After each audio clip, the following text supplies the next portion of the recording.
Good morning dear students, welcome back in online class of science. In class 8 chapter number 7 conservation of plants and animals में हम लोगों ने अपनी last previous class के अंदर हम लोगों ने कितने पॉइंट्स कवर किए थे? Biodiversity and biosphere, conservations of forest and wild life. यहाँ तक हम लोगों ने क्या किया था? कंप्लीट कर लिया था।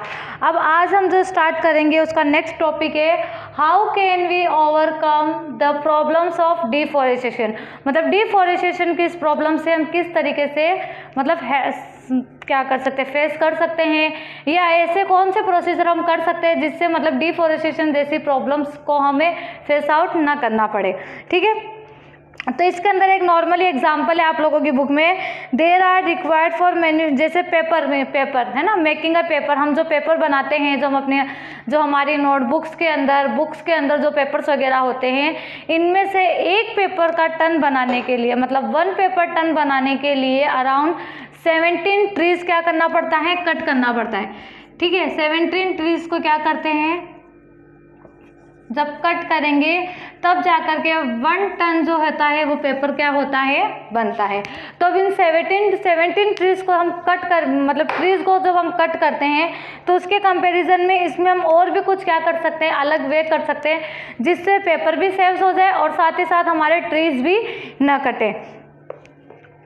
ठीक है, तो यहाँ देखो, we do not waste paper. सबसे पहले हमें क्या करना नहीं करना है? हमें पेपर वेस्ट नहीं करना है। उसके बाद में and write on both the sides of the paper. First सबसे पहले we do not waste paper, हमें पेपर को वेस्ट नहीं करना है। फिर नेक्स्ट स्टेप, हम पेपर के बोथ द साइड्स लिखेंगे। कुछ लोगों में हैबिट्स होती है कि पेपर्स पे क्या लिखते हैं? 1 साइड लिखते हैं, 1 साइड ब्लैंक छोड़ते, फिर नेक्स्ट पेज पे लिखना स्टार्ट करते।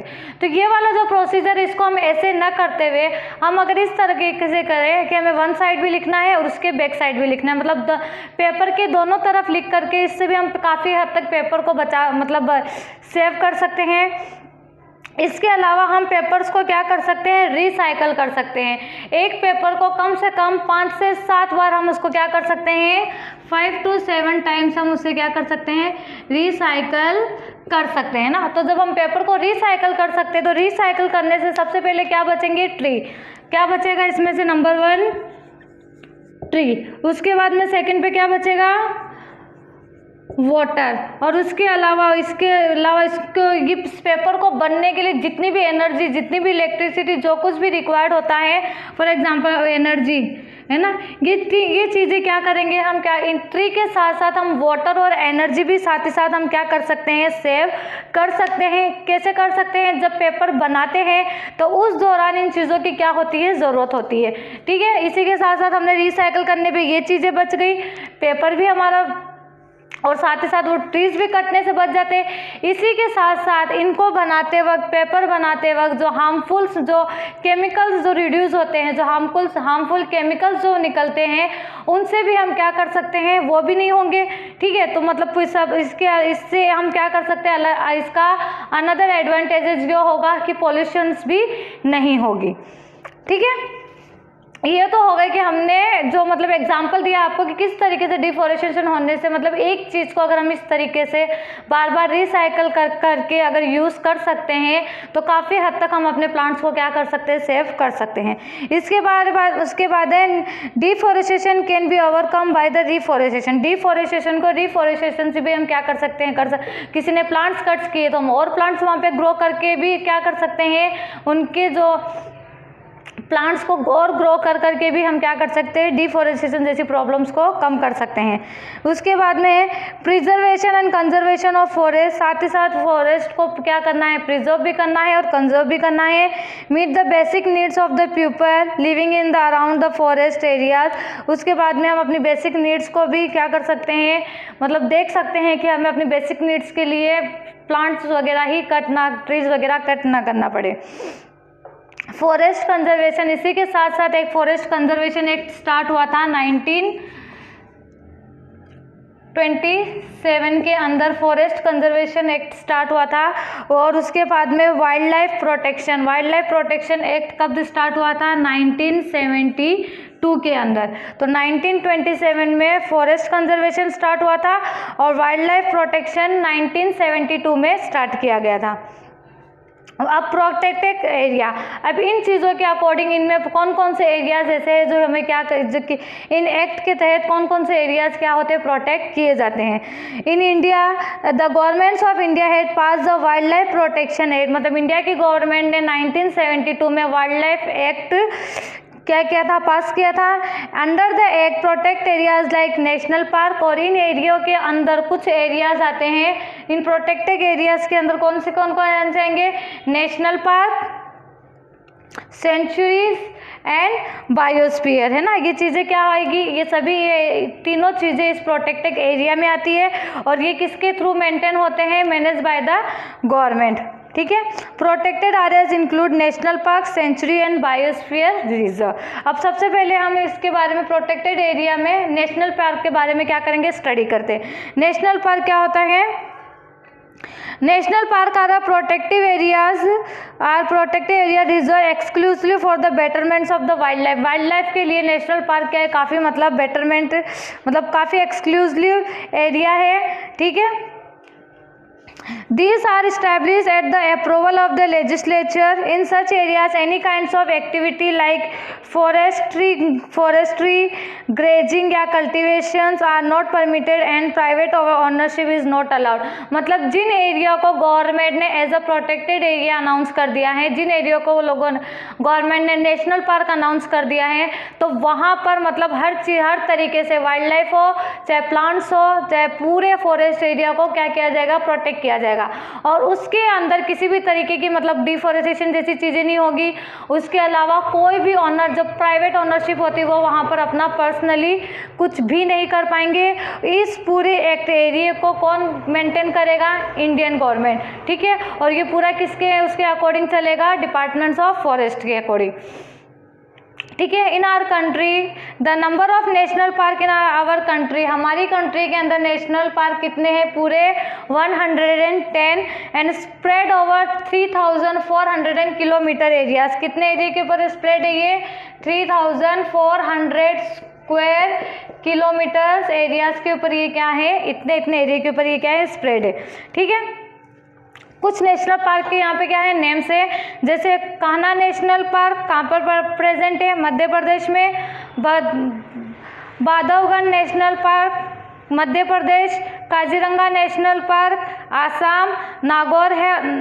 नागौरहोल national park Karnataka. Ranthambore national park Rajasthan. Gir national park Gujarat and last is the Jim Corbett national park in Uttaranchal, okay, ठीक है। अब हम स्टडी करेंगे सेंचुरीज के बारे में। In a sanctuary protection is given only the animals, मतलब सेंचुरीज के अंदर किसे प्रोटेक्शन दी जाती है, ओनली एनिमल्स को फौना भी बोलते हैं, ठीक है। The number of sanctuary in our country, हमारी कंट्री के अंदर नंबर ऑफ सेंचुरी कितनी है, 543 कितनी है, टोटल कितनी सेंचुरी हमारी कंट्री के अंदर, 543, ठीक है। ये क्या है, सेंचुरीज है। और कितने एरिया के ऊपर है, अराउंड 1,07,310, है ना, इतने एरियाज के ऊपर क्या है, ये है। और ये हमारे पूरे मतलब जो हमारा जो अर्थ का जो जोग्राफिकल रीजन होता है उसके कितना परसेंट है, 3.2% है। कितना परसेंट है, 3.2%, ओके। अब इसमें यहाँ पे क्या है, biosphere reserves are large protected area. इसे अब हम पढ़ेंगे बायोस्फीयर रिजर्व्स के बारे में। Biosphere reserves are large protected areas where an peoples are an important component of the system. The multipurpose protected areas being developed, ठीक है। इसी के साथ साथ यहाँ पे मतलब काफ़ी मतलब मल्टीपर्पज एरिया है ये। कंजर्व बायोडाइवर्सिटी, बायोस्फीयर के अंदर सबसे फर्स्ट पॉइंट क्या है, बायोडाइवर्सिटी को कंजर्व कर सकते हैं। Preserve ecological balance and promote conservation, ecological balance और कंजर्वेशन को और उसको आगे क्या कर सकते हैं, बढ़ा सकते हैं। Permit tribals living in the area to exit. Biosphere reserve does the help to maintain the culture of that area. और बायोस्फीयर इसी के साथ साथ उस पूरे एरिया को भी क्या करता है, मेंटेन करता है, जिसकी वजह से to maintain the culture of that areas. ठीक है, अब है biosphere reserve. Biosphere reserve as a mention about the areas meant for the conservation of biodiversity. That is, इसके अंदर बायोस्फीयर एरियाज के अंदर कौन कौन सी चीज़ें आती है? Plants, animals and micro organism that present in area. उस पूरे एरिया के अंदर जितने भी प्लांट्स होंगे, जितने भी एनिमल्स होंगे और जितने भी माइक्रो ऑर्गेनिज्म होंगे, वो सभी के सभी इसमें क्या होंगे? इन्वॉल्व होंगे। बायोस्फीयर में also contain the other protected areas like, और बायोस्फीयर के साथ साथ इन चीज़ों के तो आते ही, इसी के साथ साथ कुछ एरियाज और भी है जिनको क्या करता है? वो प्रोटेक्ट करता है, जैसे नेशनल पार्क हो गया और सेंचुरी होगी। For example Pachmarhi biosphere reserve. Pachmarhi biosphere reserve जो है उसमें 1 नेशनल पार्क और 2 सेंचुरीज आती है। पचमढ़ी बायोस्फीयर रिजर्व जो है उसके अंदर कितने आते हैं? 1 नेशनल पार्क एंड 2 सेंचुरीज, जिसका नेम क्या है? National park named Satpura and 2 wild life sanctuaries named बोरी एंड पचमारही। क्या नेम है? बोरी एंड पचमारही। ये इसमें किस में आते हैं? बायोस्फीयर में। बायोस्फीयर मतलब प्लांट्स, एनिमल्स और माइक्रो ऑर्गेनिज्म जो उस एरिया में आते हैं उनको तो प्रोटेक्ट करता ही है, उसी के साथ साथ कुछ मतलब नेशनल पार्क और सेंचुरीज को भी क्या करता है? प्रोटेक्ट करता है। ठीक है, तो हम लोगों ने ये पॉइंट जो मैंने आप लोगों को बताया था, ये पॉइंट मैंने आप लोगों को एक्सप्लेन कर चुकी हूँ। आई होप आप लोगों को अच्छे से समझ आया होगा। नेक्स्ट जो आगे के जो रिमेनिंग जो पॉइंट्स है वो हम अपनी नेक्स्ट क्लास में कंटिन्यू करेंगे। तब तक के लिए stay home, stay safe, bye students.